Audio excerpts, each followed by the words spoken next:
Congress senior నేత చిన్నారెడ్డి సంచలన వ్యాఖ్యలు చేశారు. పార్టీలో సీనియర్ నాయకుల కంటే టిష్యూ పేపర్ లాగా కనిపిస్తున్నారా అంటూ ఎద్దేవా చేశారు. పోలీసులు ఎమ్మెల్యే మేఘారెడ్డి ఇంటి వద్ద కాపలివార్లుగా పనిచేస్తున్నారన్నారు. మేఘారెడ్డి కేసు పెట్టమంటే పెడుతున్నారు, వద్దంటే తీసేస్తున్నారు.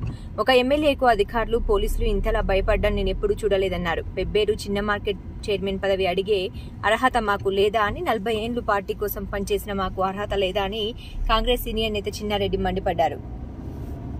మాకంత అర్హత లేదా? 46 ఏళ్ళు పార్టీ మోసిన వాళ్ళకు ఓ 2 మండలాల మార్కెట్ యార్డు చైర్మన్ పదవి అడిగే అర్హత లేదా మాకు? అంటే మేము పూర్తిగా పక్కన అంటే మేమేమి టిష్యూ పేపర్లాగా కనబడుతున్నామా? టిష్యూ పేపర్లు అంటే కేవలం వాడుకుంటాం, తుడుచుకొని పడేస్తామనే మాదిరి మేము కనబడుతున్నామా? ఆ మాత్రం పార్టీ సరి చేయకపోతే మాత్రం నాయకుల మధ్య ఈరోజు చాలా ఇబ్బందులు వస్తాయి. నేను ఇన్నిసార్లు ఎమ్మెల్యే ఉన్నా, అఫీషియల్స్ ఇంత భయపడే వాళ్ళు కాదు. ఒక ఎమ్మెల్యేకు, ఒక ఆర్డినరీ ఎమ్మెల్యేకు. ఇలా పోలీసులు అయితే వాళ్ళ ఇంటి కావలికారులాగా పనిచేస్తున్నారు. పోలీసులు అయితే చాలా అధ్వానం.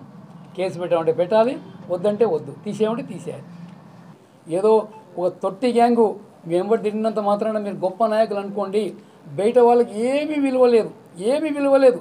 మొన్న పార్లమెంట్ ఎలక్షన్లోనే అది మొత్తం మన తేట తెల్లం అయిపోయాయి. 25,000 మెజార్టీ 5,000 ఎందుకు తగ్గుతుందో చెప్పు? నేను అన్ని గ్రామాలు తిరగకపోతే మైనస్లో పోతుండే నియోజకవర్గం అనేటువంటి మాట కూడా నేను సవినిగా మనం చేస్తూ ఉన్నాను. ఎవరికైనా మంచి చేయండి, కానీ ఇలాంటి తప్పుడు శంకుస్థాపనలు, తప్పుడు ప్రారంభోత్సవాలు.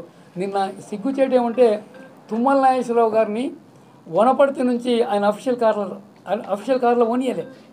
అఫీషియల్ కార్లో పోతే గోపాలపేట కాడ వీళ్ళందరూ గుమిగూడినారంట, ఎక్కడ అడగిస్తారని ఓ సాధారణ కారులో తీసుకొని వచ్చినారు. మళ్ళీ తుమ్మల నాగేశ్వరరావు గారికి కూడా ఎందుకంత అవసరం పడుతుందో నాకు తెలియలేదు. అంటే ఇంత కాంట్రవర్సీ ఉన్నప్పుడు ఎందుకు మేము తర్వాత చేద్దాం లేని మాట అంటే అయిపోయేది. ఆయన వేరే కార్లో తీసుకొని వచ్చి ఆడదాకా పోతే ఆడి కూడా మేము ఎంబడించి పోయి నేను దిమ్మకు అడ్డంగా నేను కూర్చున్నా. నా స్థాయి, నాకుండే హోదాకు నేను కూర్చోవద్దు కానీ కూర్చున్నా.